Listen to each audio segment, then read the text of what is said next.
Good morning, students. Now today we start fourth chapter.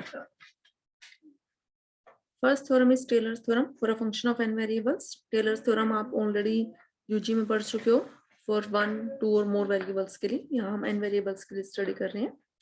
Let f be a function of n variables x1, x2 up to so on xn such that all its partial derivatives of order m are finite.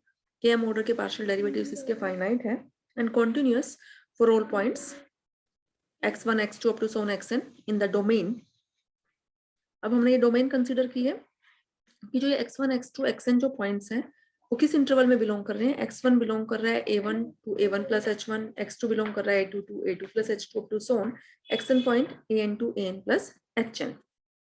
Then the function f of a1 plus h1, a2 plus h2 up to so on an plus hn.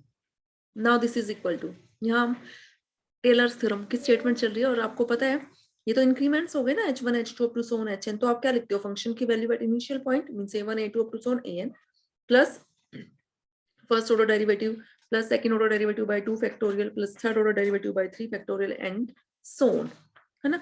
तो ये हमने लिखा है function की value at initial point plus derivative of function first order derivative plus second order derivative by 2 factorial up to so on m-1th order derivative by m-1 factorial plus rm is reminder after m terms के बाद जो reminder है और rm वो क्या है 1 by m factorial mth derivative of function f किस point पर a1 plus theta h1, a2 plus theta h2 up to so on an plus theta hn where theta lying between 0 and 1. ये theorem आपने calculus में first year में भी पढ़ी है, ठीक है. Consider a circular domain of center a1, a2, an and radius large enough for the points a1 plus h1, a2 plus h2 up to so on an plus hn to be lie within the domain. ये actual में जो domain बनेगी आपकी, जैसे अगर हम उसमें 2D में बात करते हैं या अगर हम आपको कॉम्प्लेक्स नंबर्स में जैसे अगर आपके हो, अगर आपकी 1 डायमेंशन है तब तो आपको एक इंटरवल आएगा किसी भी चीज को, सिंगल लाइन क्योंकि एक रियल लाइन है जैसे उसको कवर करता हुआ किसी भी को, तो वो इंटरवल है. अगर हम 2D में बात करें तो एक सर्कल आ जाएगा, 3D में बात करें तो स्फीयर होगा. तो जस्ट हमने नाम दे दिया सर्कुलर डोमेन जिसका सेंटर क्या है a1, a2, an और रेडियस इतनी बड़ी है, इतनी लार्ज है कि जो ये पॉइंट है ये पॉइंट भी उसके डोमेन के अंदर ही लाई कर रहा है. नाउ टेकिंग x1, अब जो ये point x1, x2 up to so on xn जो ये पॉइंट्स कंसीडर करने हैं वो हमने सर्कुलर डोमेन के अंदर कंसीडर करने हैं. तो वो पॉइंट्स हमने क्या लिए a1 plus h1t, a2 plus h2t up to so on an plus hnt और जो ये t है उसकी वैल्यू आपकी 0 से 1 के बीच में लाई करेगी. कहने का मतलब अगर वैल्यू 0 हुई तब आपका इनिशियल पॉइंट आ गया मीन सेंटर आ गया a1, a2, an. अगर वैल्यू 1 हुई तो आपका एंड पॉइंट आ जाएगा a1 plus h1, a2 plus h2, है ना. और अगर इनके बीच में लाई कर रहे हैं तो आपका जो पॉइंट आएगा वो इस डोमेन के बीच का पॉइंट आ जाएगा. The point x1, x2, xn जो ये पॉइंट है आपका, जो भी हम कंसिडर कर रहे हैं ये पॉइंट, वो आपका मूव करेगा along the line joining the point this and this. वो मैंने आपको बता दिया ये आपका इनिशियल पॉइंट, ये आपका फाइनल पॉइंट और इसके बीच में वैल्यू है तो इनके बीच में आ जाएगा वो. Then f of x1, x2, xn is equal to, हमने यहाँ x1, x2 up to so on xn की वैल्यू पुट की. Now this is equal to, अब यहाँ ध्यान से देखो तो यहाँ वेरी क्या कर रहे हैं t पैरामीटर, t चेंज होगा यहाँ, बाकी तो सब यहाँ आपका क्या हो चुका है फिक्स हो चुका है, ठीक है.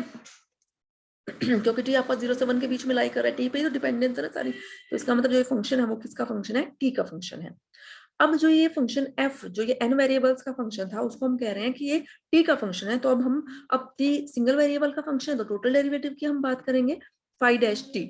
अब phi डैश t का मतलब इस फंक्शन f का टोटल डेरिवेटिव और फंक्शन f किस किस वेरिएबल का फंक्शन है x1, x2 up to so on xn. इसका मतलब f का partial derivative with respect to x1, x1 का with respect to t plus f का with respect to x2, x2 का with respect to t up to so on f का with respect to xn, xn का with respect to t. यहाँ हमने value put कर दी dx1 by dt. अब देखो यहाँ ये x1 है तो dx1 by dt निकालोगे तो क्या आएगा h1, dx2 by dt निकालोगे तो क्या आएगा h2. तो ये वैल्यूज हमने यहाँ पुट कर दी, ठीक है. यहाँ हमने f कॉमन ले लिया means this is an operator which operates on f पे ऑपरेट हो रहा है और जो ये ऑपरेटर है इसको टोटल हम क्या कह रहे हैं, टोटल डेरिवेटिव d बन गया ना ये d ऑफ f, ठीक. और f किसका फंक्शन है x1, x2, xn बोल लो या a1 plus h1t, a2 plus h2t up to so on an plus hn t. ये तो हमारा क्या निकल गया f dash t. f dash t का मतलब derivative of f, first order derivative. F double dash T का क्या मतलब होगा, second derivative of F. Triple dash का मतलब third order derivative of F. ऐसे m माइनस वन का मतलब m minus one derivative of F, और m का मतलब mth डेरिवेटिव ऑफ एफ।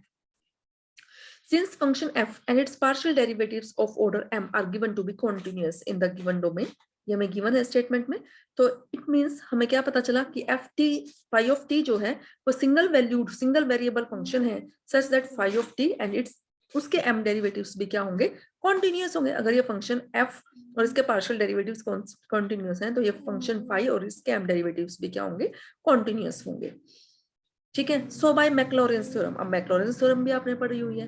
अब मैक्लॉरेंस थ्योरम क्या है, phi of T is equal to phi of 0 plus T phi dash 0 plus T square by 2 factorial up to so on. ये भी आपने graduation में कैलकुलस में पढ़ी हुई है।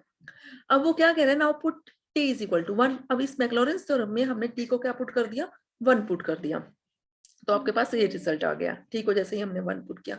अब फाई ऑफ 1 हमने बताया था ना, फाई और एफ में क्या रिलेशन है, ये ऊपर रहा हमारा, ये रहा। अगर यहाँ टी को हम 1 रख रहे हैं, फाई ऑफ 1, तो ये एफ की क्या वैल्यू बनेगी, एफ किसका function, a1 plus h1 a2 plus h2 up to so an plus hn।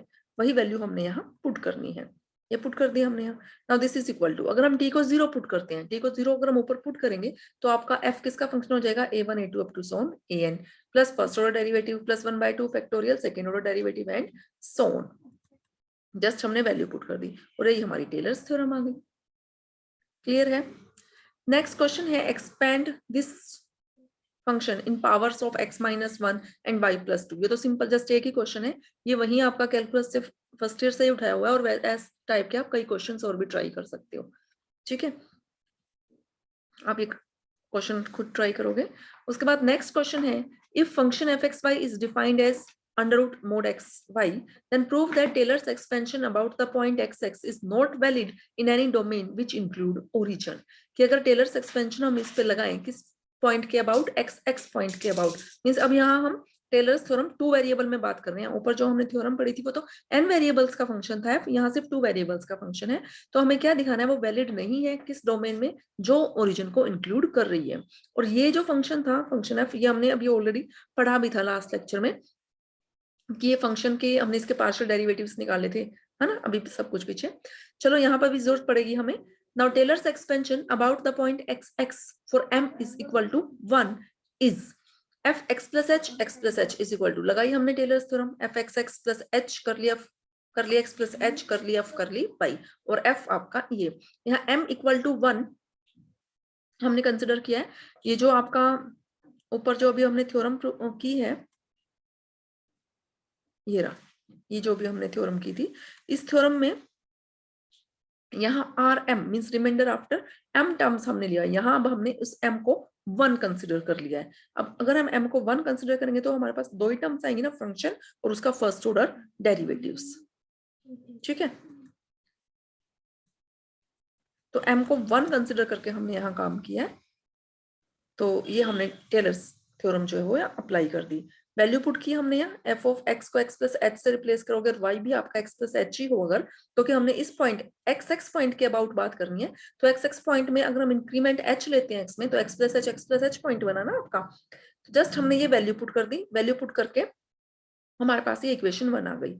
अब हम इसमें क्या निकाल रहे हैं, F X at point X Y, और ये हमने पीछे भी कैलकुलेट किया था, सेम ये आ गया आपका। फिर हमने केसेस भी डिस्कस किए थे, व्हेन एक्स इज पॉजिटिव और व्हेन एक्स इज नेगेटिव, वो केसेस हमने यहाँ भी किए हैं। अब हमें यहाँ बात क्या कहाँ करनी है, F X at point X X means X और वाई जहाँ सेम हो। अगर एक्स और वाई सेम होंगे तो ये तो कैंसिल आउट हो जाएंगे, तो मीन्स 1/2 वैल्यू आ रही है if x is greater than 0 और लेस देन 0 है तो वैल्यू -1/2 है। सिमिलरली अगर हम partial derivative with respect to Y ले रहे हैं, तो एक्स पॉजिटिव है तो वैल्यू हाफ है, नेगेटिव है तो वैल्यू -1/2, मीन्स ये वैल्यूज इनकी सेम आ रही है।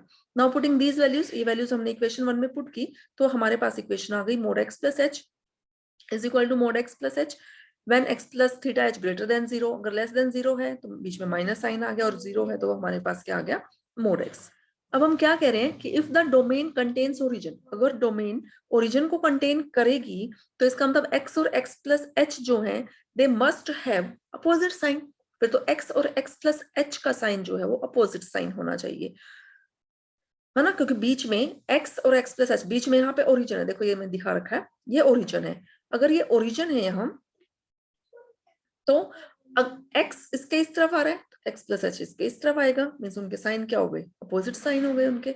तो अगर मोड x x मीन्स अगर x पॉजिटिव हुआ तो मोड x x हुआ, तो मोड x प्लस एच क्या हो जाएगा, minus of x plus H हो जाएगा।